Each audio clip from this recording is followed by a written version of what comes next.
When I joined the army, it was 258,000 strong, and I joined in 1962, and I was commissioned in 1964.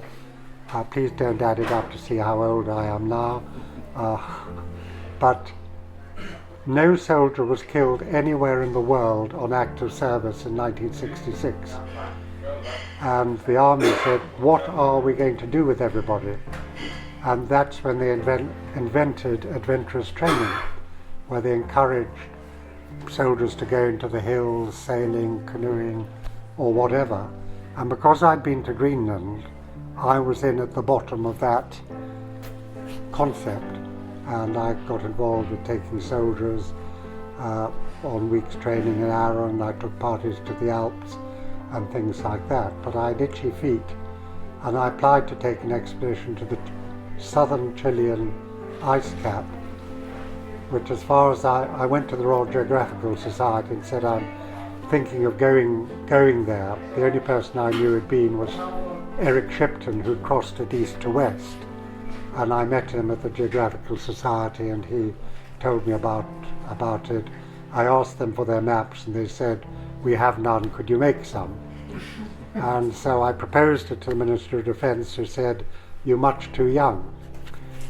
You better go on a joint services expedition and then we'll think of your application in a couple of years' time. And that's where John and I got involved with Malcolm Burley on the Elephant Island expedition to Elephant Island in the Antarctic, which some of you may, if you've read Endurance, Shackleton's book Endurance, when his ship was crushed in the ice, they pulled the boats over the ice, the crew rowed to Elephant Island where they were left, and Shackleton then sailed across to South Georgia to rescue them.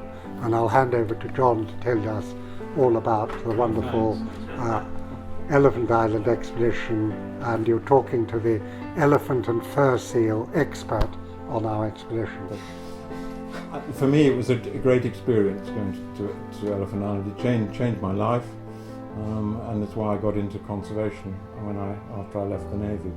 But the moments that I remember was when we arrived there. The weather was good, which it very rarely was on Elephant Island, and a small group of us were landed by helicopter on Clarence Island, which was a smaller island, but we had the biggest mountain on it, to climb it for the first time.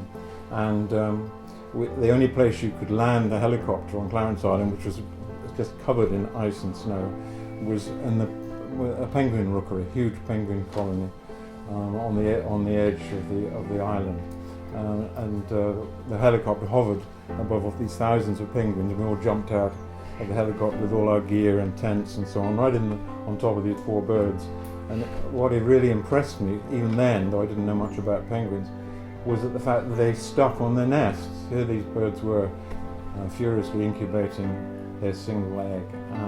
And the fact that there was a helicopter that they would never have seen before in their lives was hovering just above them, and all these strange folk jumped out and crashed into their nest. It didn't budge them an inch.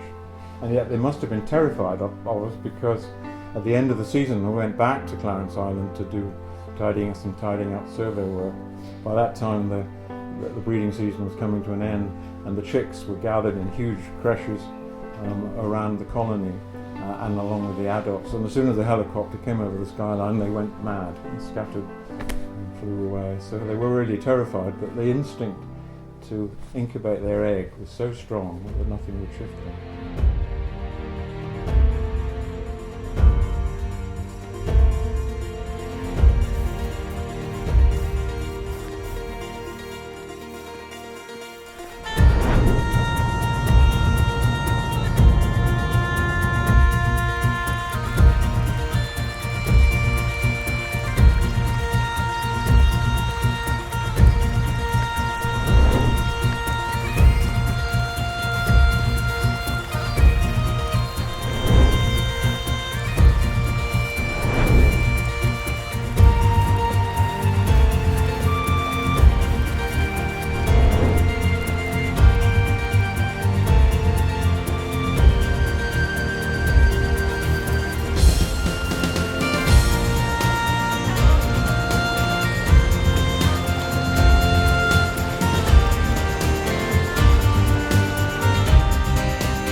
Probably the highest cameraman in Britain now, Matthew.